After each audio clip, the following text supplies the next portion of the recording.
Hello viewers, ఈరోజు మనము చిట్టి చిట్టి కాకరకాయలతో కాకరకాయ ఫ్రై చేసుకుందాం.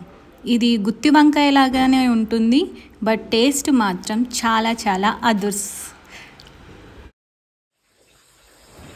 ఈ కాకరకాయలని గుత్తి వంకాయలాగా మధ్యలో కాటు పెట్టేసుకొని నేను డీప్ ఫ్రై చేసేసుకుంటున్నాను. ఈ మాదిరిగా లైట్గా చేసేసుకుంటే సరిపోతుంది. చేదు నచ్చని వాళ్ళు కొంచెం డీప్ ఫ్రై చేసుకోండి.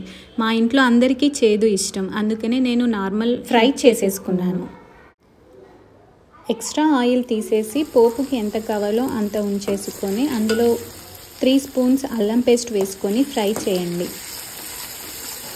దాని తర్వాత పసుపు వేసి కాసేపు ఫ్రై చేసిన తర్వాత ఒక 10-15 వరకు ఎండుమిర్చి వేసేసుకోండి.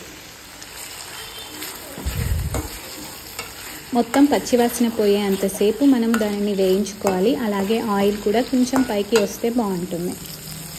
చూసారు కదా ఆయిల్ ఎలా పైకి వచ్చిందో. ఆ తర్వాత మనం వేయించి పక్కన పెట్టుకున్న కాకరకాయలని వేసి కాస్త కలుపుకుందాం.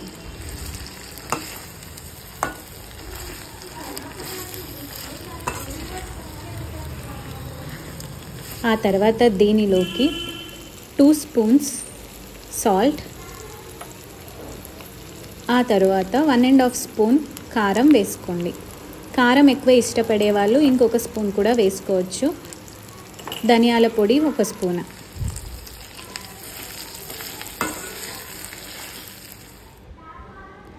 ఇందులోకి నేను టేస్ట్ కోసం పల్లీలు నువ్వులు కలిపి పెట్టుకున్న పౌడర్ని వేస్తున్నాను. దీనివల్ల టేస్ట్ మాత్రం చాలా బాగుంటుంది.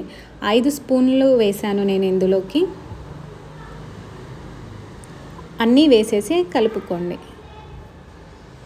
చూడండి ఎలా ఉందో. ఇంకా ఏం చూస్తున్నారు? కాకరకాయ వద్దు అనే వాళ్ళకి ఇలా ట్రై చేసి చూడండి.